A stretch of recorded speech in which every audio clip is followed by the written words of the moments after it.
নমস্কার। কেমন আছেন সবাই? আশা করি সবাই ভালো আছেন, আমিও ভালো আছি। আপনাদের সবাইকে আবারও একবার আমার আরেকটি নতুন ব্লগে স্বাগত জানাই। আমার আজকের ব্লগটি বুধবারের একটি ছোট্ট ব্লগ। চলুন তাহলে ব্লগটি শুরু করছি। আচ্ছা, আমি বানাচ্ছি ছেলেদের স্কুলে দেওয়ার জন্য একটি টিফিনের রেসিপি। খুবই সামান্য, একেবারে অল্প তেলে। আপনারা বাড়িতে নিজেরাও টিফিন হিসাবে ব্যবহার করতে পারেন। সাদা অল্প তেল দিলাম, ওর ওপরে একটু কালো জিরে, কাঁচা লঙ্কা কুচি ফোড়ন দিয়েছি। আপনারা চাইলে কারি পাতাও দিতে পারেন, আমিও দিই, কিন্তু এই মুহূর্তে আমার কাছে কারি পাতাটা ছিল না। অল্প টমেটো কুচি দিয়ে হালকা নাড়াচাড়া করে নিয়েছি। লবণ দেওয়ার এখন কোনো দরকার নেই, সামান্য হলুদ দিয়েছি। এবার জলের মধ্যে লবণ কিংবা হলুদ ছাড়াই সেদ্ধ করে রাখা আলু 80% সেদ্ধ হয়ে গেছে, টমেটোর কুচির মধ্যে দিয়ে দিলাম। পরিমাণ মতো লবণ দিয়েছি। এবার একটু ভালো করে নাড়াচাড়া করে নেব। গ্যাসের ফ্লেমটা একেবারে লোতে রেখে এবার এটি ঢেকে রাখবো। এটি এখন ঢেকে রেখে মোটামুটি ওই 1-1.5 মিনিটের মতো রান্না হতে দিতে হবে।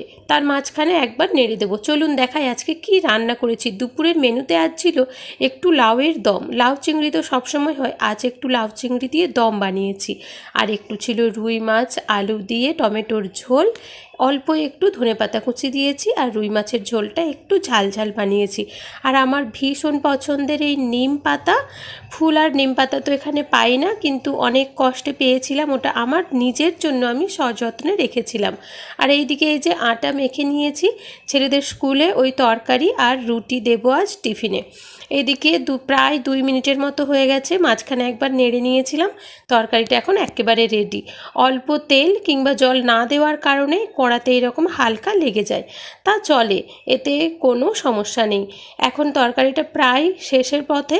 এইবার ওপর থেকে কুচিয়ে রাখা ধনেপাতা কুচি ছড়িয়ে দিয়ে তরকারিটা আরও 1 মিনিটের মতো ঢেকে রাখবো, যাতে তরকারির মধ্যে ধনেপাতার স্বাদটা খুব ভালোভাবে চলে যায়। এই একই তরকারি আমি নিজেও আরও বিভিন্নভাবে বানাই। এইবার তো নতুন আলুর দিন আসছে, এই তরকারি খাওয়ার সিজন।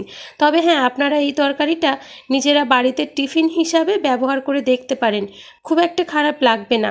এই যে রান্নাবান্না কমপ্লিট। চলুন আপনাদের দাদাভাইকে এবং আমার 2 ছেলেকে খেতে দিই। ওর পরে আমি স্নান করব, স্নান সেরে রেডি হব ছেলেদের রোজকার মতো স্কুলে পৌঁছে দিতে। আর আপনাদের দাদাভাই বেরোবেন কাজে। আজ আবার মনে হচ্ছে ট্রেনের পাসটাও কাটতে হবে, হয়তো বা ট্রেনের পাসটা শেষ হয়েছে। চলুন দেখে নিই, নইলে আবার বিপদে পড়ব।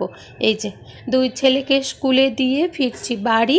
আগে যেটা ভয় পেয়েছিলাম যে ট্রেনের পাস হয়তো শেষ হয়েছে, কিন্তু না, দেখলাম এখন ডিসেম্বরের 5 তারিখ পর্যন্ত আমার পাস রয়েছে। চলুন এখন যাই বাড়ি।